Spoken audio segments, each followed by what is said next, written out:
what I'm curious to see is how Loom interacts with the camera. Anyways, if I can watch this video back in 2 times speed on Loom, that would be phenomenal. Here the thing is how do we get into the business? Yada yada yada yada yada, such and so forth. The idea is this video. Hello everyone, my name is SLC, Sean Chong Lee, however you want to call me. I'm a digital integrator, and basically what that is what the heck is going on? What is this digital integration space? What are all these phone calls? What are all these scams? Yada yada yada yada. I think what it is actually getting on a Zoom with someone and realizing, okay, what kind of value they have, but people are like fake, they're gonna put bots on their account, yada yada yada, such on and so forth.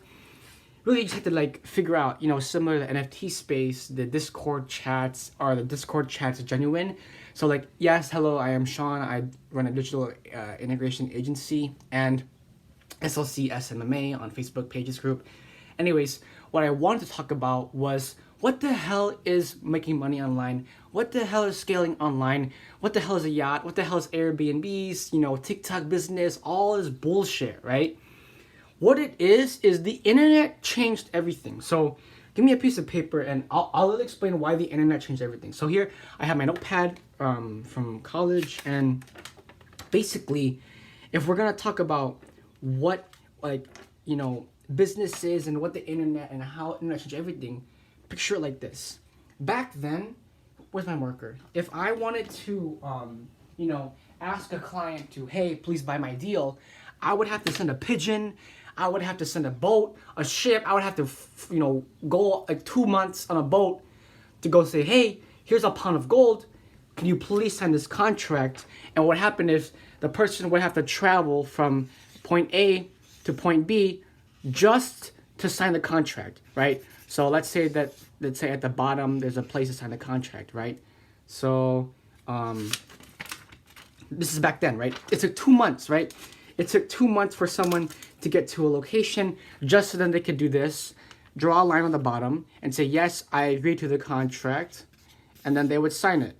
Boom. Boom. It took them 2 months to get from point A to point B to sign that contract. So then the person that they're doing can, do the service for them. Make books, make newspapers, 200 years ago, whatever advertisement they had. Newspapers, print, in the 19th century, I'm not quite sure.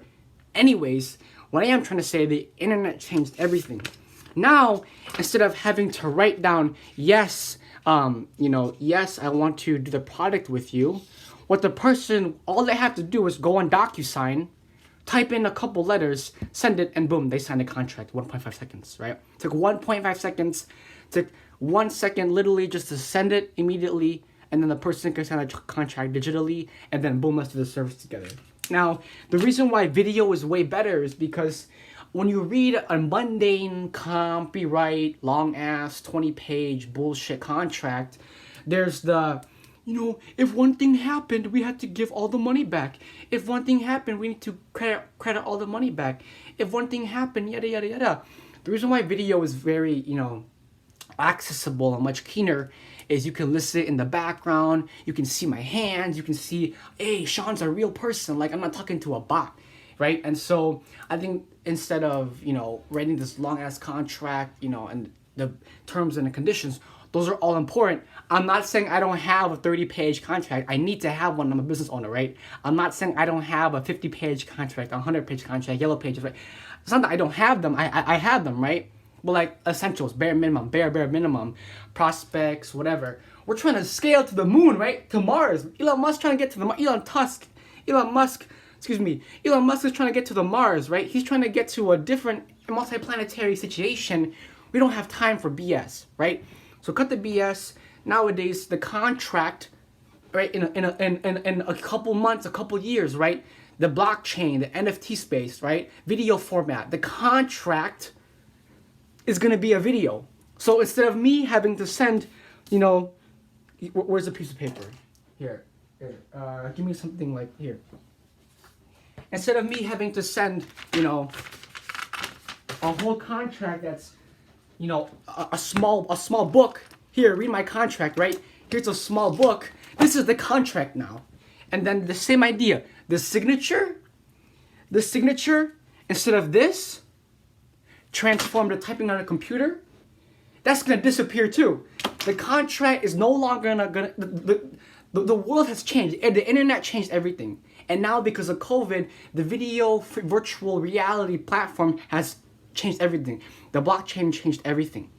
The reason why actual writing down and typing contracts are not going to be verifiable anymore, because a scammer could identify as me and write down SLC. A scammer could identify as me and write down Chong Li Chong on the DocuSign. I could lose all my money. The reason why video format is going to change everything is the actual contract will be a video. Hey, I'm Sean. Welcome to the SLC Digital Integrator Agency, SLC SMMA on Facebook pages. Anyways, yada, yada, yada. Like, welcome to the business, welcome to like everything. Boom, this is the video contract I'll be sending out. Then level 2, the person, the prospect, the salesperson that wants to do business with me, right? Instead of having to, fly a pigeon, 3,000 miles over the Atlantic, over the Pacific, instead of having to, take 1 second to type something because for some reason typing is a lot of work, they would just hold the button on their, whatever, TikTok, Snapchat, Instagram, on their iPhone 12, right? Literally hold the button. They would just hold the button, right? I don't have my phone with me, but here, we'll just pretend that my deodorant is my phone. So like, my deodorant's my phone, okay? I'll literally hold it, say, hey Sean, I saw your video, let's do business together, this is the contract, because screw typing and screw writing, here's the video format, now person to person, yada yada, hit send, I'll get the video, oh, so-and-so wants to do business with me, I'll send a video back, hey brother, like how you been, like I'm a digital integrator, like let's get on a call together. That's gonna be the confirmation contract back and forth, rather than having to send a pigeon 3,000 miles over the Atlantic, or because some people are too lazy to sign a DocuSign, but also, like I said, scammers and stuff like that can easily just identify as Sean, type SLC, hit sign, I could lose all my money, you know what I mean? And so in terms of like what this video is, and like, I just want to say everyone, hello, welcome to the SLC SMMA, Social Media Marketing Agency. Welcome to the SLC Digital Integrator. So I'm a digital integrator, and what that is at scale, what we're doing is using automation to scale businesses. So in perfect example would be Airbnbs, yachts, apartment buildings for real estate, cruise ships like the Caribbean, so on and so forth. It's how do we reduce the barrier to entry? How do we reduce the time frame? And how do we increase the imaginatory system of the prospect and clients? So what I mean by that is increasing barrier to entry. One press of a button on their phone. Time delay. One press of a button on their phone, and then boom, you have 6-pack abs. Imagine every health program out there. As soon as you purchase the health program for $200, your 6-pack abs show up. Boom, everyone would buy that because the time delay is not there. So the reason why Airbnb is so powerful is subconsciously humans don't like their life. Like, let's think about it. 80 to 90% of people hate their lives because they wake up, go to school, fucking hate school, go to work, fucking hate work, and then go to sleep in their, cheap house because they don't have enough revenue or liquidity, because then they spend money on an expensive car that they spent 10 years hating a job, and they buy this car, and then the car breaks, and then they're sad because they spent 10 years that they traded time for money, you know what I mean? Anyways, what I'm saying is people want to escape that. They want to escape their 9-to-5 bullshit life that they look at Airbnbs, look at Caribbean, look at cruise ships. What that does is imagine a complete app, one app. So this is the digital integrator's job. Client fulfillment, client onboarding process, time delay, decrease, and then into the imaginatory subconscious. What I'm saying is imagine one app that an individual could press plane ticket plus cruise ship ticket plus Airbnb plus Trivago, TripAdvisor, everything exclusive with one press of a button, and then only 2.5K. You know what I mean? So like imagine a whole vacation of 2 weeks planned out just for $5,000. You press a button on your phone, and then boom, whoever is on the other side of that sees the message. Oh, so and so from California wants to go on a trip in New York. Trivago, TripAdvisor, plane ticket, cruise ship, everything in 2 weeks package. Press send.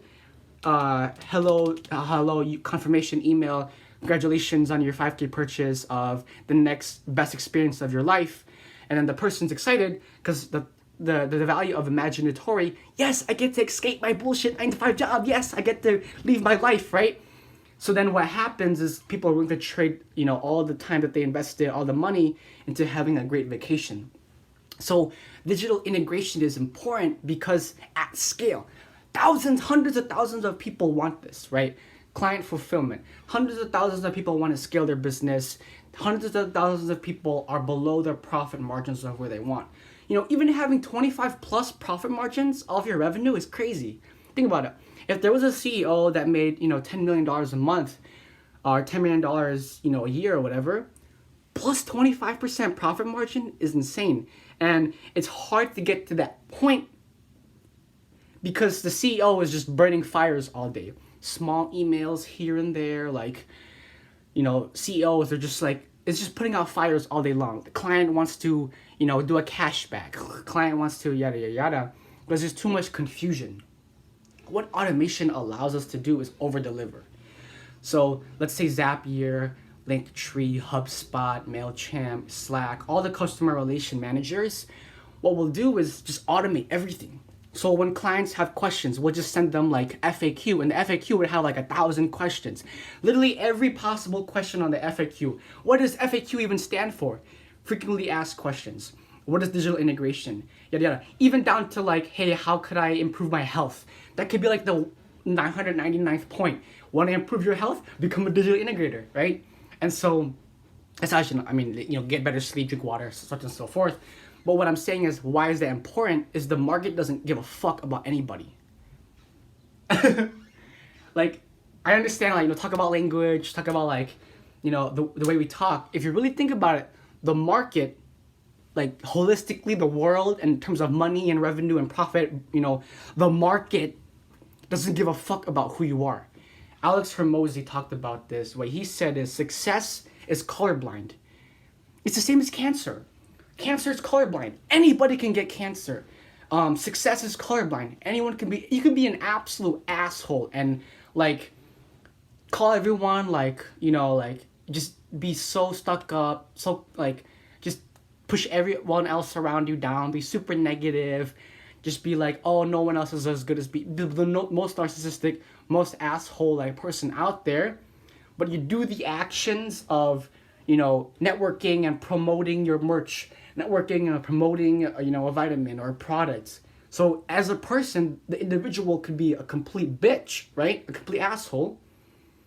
But because success is colorblind, they did the actual actions of promoting whatever product or service they want to sell, and then people needed value in that they were able to scale their business. Now, obviously the universe and karma, I'm not to say that being an asshole is the way that, karma can hurt them and the universe would hurt them. But what I am saying is like, imagine someone that had the right intentions, so like was a good human being, someone with the right intentions, organic outreach, they were a genuine human being, face to face, this is a video format, but like if I could do a presentation for 100,000 people, I would. Like, I want to be in front of people like, yes, I am a human being, so being an actual human being, organic outreach and automation at scale, what that allows is success just becomes, like we're Grant Cardone talks about this. He said, if technology doesn't make your life easier, don't use it. And so with that being said, like as a business owner, we can literally leverage, Zapier and automation at such a scale, because in terms of systems, you could already have a system of waking up and then the first hour of the day is just client fulfillment. Why would you spend an hour of client fulfillment when you could have spent an hour on automation and then have that client fulfillment just be done already every single day automatically? Then that 1 hour that you spend on client fulfillment daily could be 1 hour thinking, okay, if automation already works, how could I scale even further? Maybe my market isn't right. Maybe maybe doing a niche in real estate is working, but I want to go even bigger. Maybe I need to find apartment buildings. Maybe I need to buy yachts. Maybe I need to buy cruise ships. Maybe I need to buy a whole ass island in order to increase equity and increase profit shares, right? And so what also is interesting is like the concept of delegation. And I think a lot of people are scared to delegate because it's a deficiency. It's a trait and skill deficiency. if I were to delegate to someone, I want to teach them everything that I know so that if they do the exact things that I did because it worked, then I can trust them. But what happens is we're not able to delegate because as an entrepreneur, like me, like I'm the CEO of this digital integrator agency, right? Like as the CEO, as the individual human being entrepreneur, unfortunately there are deficiencies in like where we are, and so it's not an issue, but let's say if I want to train someone, I didn't have the necessarily skills to be able to delegate, whatever I was doing. That's when you introspect and do introspection, what you could say, an evaluation, right? Let me evaluate myself to, where are my weaknesses, where are my deficiencies, quadruple down, uh, you know, like octagon, right? Octaton down, quadruple down, 10 sides of a polygon, decagon down, whatever, 10 times down, 100 times down on those weaknesses, be ruthless about the failures, right? Progress through persistence. So progress through persistence, no matter how many times it's a Super Mario effect. So as an individual, as an entrepreneur, I already visualize where I am, on this big cruise ship, helping thousands of clients, with automation and just having them put their value out and the best information out with one video that sends to all platforms, one email that sends to all platforms that gives the clients not just this much information, but over deliver, right? Grant Cardone talks about this. You want to be more successful? Over deliver. So in this video, right, you think it's enough? Just keep giving value. Just keep giving value.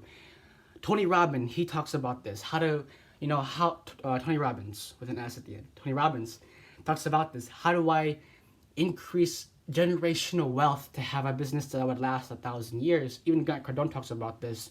Those real estate properties that he have are going to be there for 200 plus years. But what Tony Robbins says is consistently bring value. And it's like, well, what does that mean? If we were to define what value is to decrease pain. So here, let me write this down.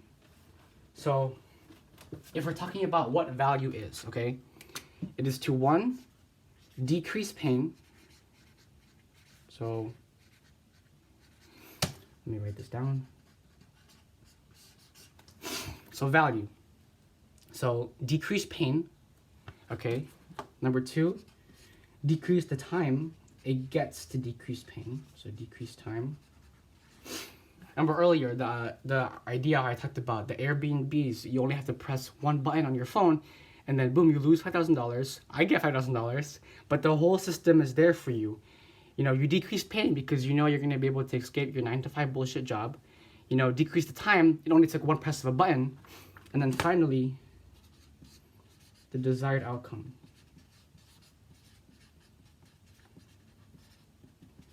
Is most to more likely. So the third one is the actual realistic outcome of happening. Outcome is most or more likely to actually happen. So, for someone who wants to buy an Airbnb, it's like, oh, that has already happened. I know what an Airbnb is. I know what an airplane is. I know what, escaping my 9-to-5 bullshit job is. I know what a hotel is. I know what a yacht is, right? So it's like the customer already knows what they're buying. The problem is, they're scared to buy it because it's so hard to, it's hard to plan a trip. So there's even pain in planning the trip, right? So we decrease the pain of planning the trip, and then it takes a lot of time. You have to call up your wife, gotta tell the kids, hey, you got school on this day, when's your spring break? My second kid's spring break doesn't line up with my first kid's spring break. When's your summer break? My first kid's summer break doesn't line up with my second kid's summer break. My wife has work, I gotta drop the third kid off at the daycare center, so it's like there's all these different things of planning, versus if you press one button and it plans all of it for you and says, hey, in actuality, this app is going to tell the schools that, hey, my son's needing a vacation right now, and even though the spring breaks don't line up, we're just going to delegate the school to have him do the homework on the day that we come back. And the app does all of it for you. Again, decreasing the pain of planning, right? Let's say the wife has work. The app will message the workers at the work, hey, let the wife take a break, decreasing pain, right? Even as the person planning it, let's say that I'm the husband planning the thing.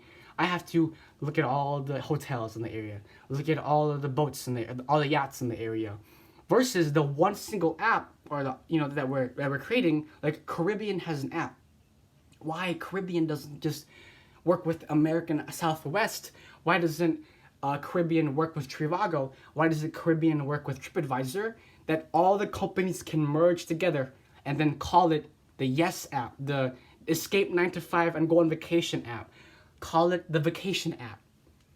Then the individual that wants to do it presses on the app, and then everything's already planned. That increased the time delay to get them to what they wanted, was to plan the vacation.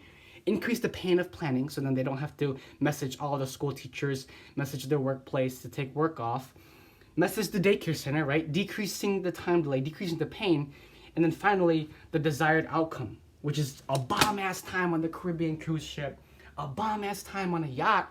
And what happens is the person has already seen it. They know that those things exist because they've seen it. It's all over the TV, all over the media. Millionaires have these big jets, billionaires have these big yachts, whatever, such on and so forth. The individual has already seen the desired outcome, which is having a great time on that vacation because the advertisement shows it. And so, in terms of bringing insane amounts of value, right here, write this on our foreheads, right? How do I provide value? Decrease pain, decrease time delay, and then allow the desired outcome, right? Human imagination, human motivation, human inspiration, human exploration, right? All the human shuns, human solutions, human decreasing painions, right? Human, humans escaping the 9 to 5 bullshit eons, whatever you want to talk about it, okay? What I'm saying is digital integration allows, like if I go on Zapier, what I'll do with Zapier is, let's say for client fulfillment or client onboarding process, so many fucking steps, way too many steps. You have to go into the Zoom. Then the person has to explain everything to you. Then you have questions about how this works. And then you just say blah, blah, blah, blah, blah, blah, blah, blah, blah. Versus if I use Zapier, I would send the individual to Calendly, or even SurveyMonkey. SurveyMonkey and Calendly are essentially the same thing. So like this, I would send a link to the individual. The person presses the link sends them into a ClickFunnels. The ClickFunnels sends them into Calendly or SurveyMonkey. And then the questions are like, hey, like, what's your business? What's your, net worth? Like, or what's your profit margins? Where do you want to be? What are your obstacles? X, Y, and Z. What's your niche? Like, are you real estate? Are you yachts? Are you a gym owner? Are you fitness? It doesn't matter, right? Digital integration is everything, okay? So the Calendly or SurveyMonkey, they fill out 10 questions. I'll read it. Maybe I'll ask them to send a video like this, like, hey, please send a video. Then what'll happen is, as the individual sends the video and what the Zap does is it sends them to ClickFunnels, sends them to SurveyMonkey, sends them to sends them to my website, then sends them to an email, sends them to a webinar, sends them to a okay, a masterclass even, okay. So that's 8. That's like 10 to 8 steps already on Zapier, or HubSpot, Linktree, or whatever you want to use. Then by the time the person, right? By the time we get into the meeting together, like, hey, I'm Sean, welcome to the meeting, right? I already know what the problem is. Let's say it's real estate. Oh, the reason why you're not scaling from 10 mil to 100 million, you just don't have enough units. So let's look at where the worst spots are. Like, people are immigrating from LA to Las Vegas. People are migrating from LA to Texas. People are moving from Georgia to Louisiana, from Louisiana to Georgia, from South Carolina to Indiana, from Indiana to Chicago, from wherever. And like we'll look at the market, we'll look at where the locations are, and go, oh, the reason why I'm only at 10 mil and not 500 million or a billion is because not that I don't have enough units. I have 20 plus apartment buildings that are giving me plus 300 mil per month or a year. The problem is location and market. So check this out, check this out, check this out. Yes, you can own 20 apartment buildings. That's fine, right?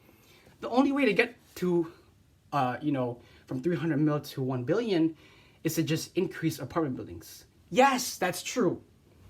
Yeah, yes, that's true. However, quality over quantity. I'm gonna have a much more stressful time managing 100 apartment buildings for me to be a billionaire. I don't want that. Versus, let me find the most high paying 20 apartment buildings in Korea, in Singapore, in Dubai, in the UK, in Australia, in South America, in NA, in Canada, in wherever the biggest apartment buildings, right, are in the world. And so what that allows is, instead of 100 apartment buildings in the US, let me do 5 in Dubai, let me do 5 in Australia, let me do 5 here. And what you realize is quality over quantity, and the actual like clientele or the prospects you're recruiting, because they're making more money than the average apartment real estate investor or owner, then you get to learn from people that are making more money from you. But also it's international currencies, right? And so, if you're in Forex, you can even be trading internationally, buying stocks internationally that are gonna help you scale your money even further. Why asking for high ticket clients is actually better is because high ticket clients know what the hell they're talking about. Does that make sense? Like it's actually counterintuitive if you think about it. People think, oh, like I gotta start small with the 6-7 figure or CEOs so I can build up my reputation to get to a billion. No, ask a billionaire right away, because they already know what billionaire already knows what they want. Like if I'm doing something for 40 years and it's been working and I'm a billionaire, every single day I'm just compressing, every single day I'm just optimizing and giving value. That's literally all I'm doing. 24/7, compressing, optimizing, and then giving value. If I were a billionaire, that's all I'd be doing, 24/7. And so, the billionaire millionaire, they already know, like, they're LASIK. They already know, right, what the fucking issue is. They just don't have fucking time. There's no time, dude. There's no time. And so, what that happens is, SMA agency, digital integrators, just like us, the hungry, who not only do we want the bag, but we also want to help. We also want to make an impact. By the time we get on those meetings, both of us, the digital integrator, myself, or the individual that's watching this, I know you're inspired to learn what digital integration is. It's going to be like, by the time you get on the CEO call, you're both already going to be in the same headspace. Well, profit margins are like this. Well, you have a 4,000 units in Dubai. What if you put 2,000 units in Dubai and then 2,000 units in New Zealand? Like let's play test. Let's see what the numbers are. So the bigger the clientele is, not only am I gonna get more bag, right? But also I'm gonna learn so much more.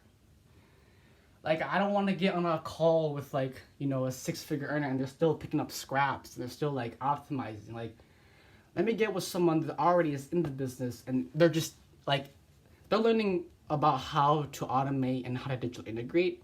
But I'm also learning how do I run a 10-figure business in real time? You know what I mean? So it's what rubs off on you, mirror neurons, who you want to spend time with, that kind of concept. Why would you settle for a 6-7 figure, in terms of the outreaching process and the organic process within our mental capacity? If I aim for 10, 11, Amazon is 1.6 trillion right now. If I aim for the $1 trillion and quadrillion dollars, right, up, octillion dollars, centillion, centillion Googleplex, an infinite amount of money. If I aim for that, automatically my brain, the RAS, right, the articulating activating system, we're looking for those opportunities everywhere. And so what happens is we start to realize, okay, the CEO is a human. I am a human. What is time? What is energy? What is health? What is delegation? All these different things. What starts to happen is not only are we worrying about money and finance or whatever, if we realize, wait, In order for me to keep up with all this work and all these tasks, I actually have to optimize the systems within myself. So morning routines, right? Nighttime routines, health, exercise. These things become easier because the market doesn't give a fuck about you, right? So if the market doesn't care, what you gotta do is outwork your self-doubt. How do you outwork your self-doubt? I think there's finesse. I don't think this, work 16 hours a day, like work till your nails fall off, work till your eyes bleed. Maybe there is some, like, if you're just starting out and you're complete like pussy and you never actually like strained yourself to work really hard before, and you're just like, oh, like, because no one told me to study, and yeah, and if you never push yourself, to the brink of exhaustion of work before, then like, after you get to that point, you realize, okay, I can still do, I can still get to this point, but with finesse. So check this out. Rather than getting 16 hours of work done and then being fucking gassed at the end of it, what if I worked on my own self-improvement, weightlifting, eating healthy, learning how to study more, human motivation, that those 16 hours actually feel like 2 or 3? Because self-improvement. So rather than increasing the workload, it is increasing your capacity to work. Does that make sense? The reason why school and everyone else is like scared or whatever, because the school system gave you an outline. The school system is an assembly line. 5th grade through 8th grade, it's an assembly line. Like, hey guys, do math. Hey guys, do science. Hey guys, do this. It's an assembly line. So our brain, our capacity thinks, oh, my success is only how can I succeed at doing the schoolwork? That's success. Schoolwork really only lasts, let's say, school day is 6 hours, but you're really only doing homework for like maybe 2-3 hours because we're not really paying attention in class because we don't care. When you go home, you're not really doing homework, and when you are doing homework, you're not really paying attention to do your homework. You just want to like go play video games or whatever. And when you do your homework, it's like half-assed or whatever. So 6 to 8 hour work school day, more like you're actually doing only your homework for 2 hours, and you're wasting all your time on social media. So like you're wasting 6 hours in a day. You see what I mean? So like, you're not working 8 hours in a school day. Even at work, like a 9-to-5 job, you're not working the full 8 hours. You're talking to your friends, like, you see what I mean? And so the work capacity is not 8 hours of work or however long the school day is. That's not your work capacity. Does that make sense? And so that's why when like an entrepreneur is like, well, how can they work for so long? It's because throughout high school and throughout the entrepreneurial journey, they didn't worry about bullshit. They just worried about what is the most important, how can I optimize, and went full throttle, right? And so what I'm saying is, rather than worrying about the amount of work that needs to be done, what if we were able to delegate and focus on increasing our capacity past the threshold of task loads capacity? So within that idea of 8-hour school day, right? 8 hours of work, right? It's not 8 hours of work. It's like 3 or 4 or 6 or whatever. Anyways, in that 8-hour work day, your work capacity is between like 6 to 8 hours. So then when you go back home, you just want to rest and sleep and eat and be lazy. Versus human motivation, increasing my capacity to work, having actually fun while studying, having actual fun and doing what I actually want to do, right? Then our capacity to work increases tenfold. It goes from 6 hours to 16 hours. But even then, even after, like myself, even after I study for whatever, a 2 or 3 hour study session, I'll feel like, hey, that was nothing. Because of human motivation, because of having fun, because of the power of why. Like, I'm studying because I want to get out the rat race. I'm studying because I want to get out of the middle class. I'm studying because I want to be in the top 0.1%. Like, I want to be in the 0.01%. I want to be, right? And so if that's the case, rather than, oh, I need to do 1,000 assignments in a day, but I only have a 6-hour work capacity, and I'm scared because the school system said a D was bad. No, D for damn, bro, let me commit to other things because maybe school's not for me. You ever thought about that? And so what I'm saying is, like, what happens is success is not an actual material thing. It's an identity. As of right now, in terms of liquidity and in terms of like in terms of liquidity, that's obviously personal information. But what I'm saying is, there can, like, a lot of you talk. I think success is an identity. Millionaire, billionaire, da da da, rather than in a certain situation, oh, I don't have motivation, oh, I'm tired. I could just ask myself, well, what could a billionaire do? What could a billionaire do? A billionaire can work for 12 hours, no stop. So if that's the case, and if I want to be one, then I would just copy exactly what they're doing, replicate, learn from their mistakes, quadruple down those mistakes, right? But anyways,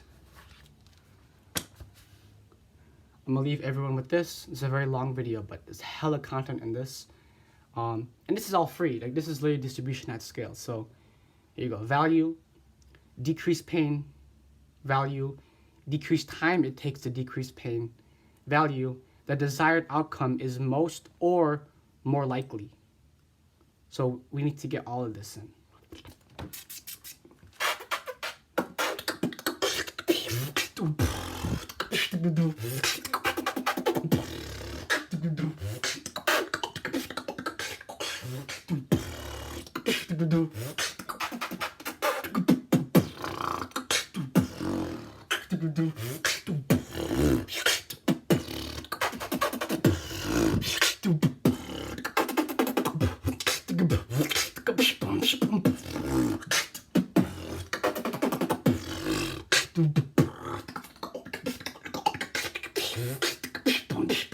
Thank you for watching.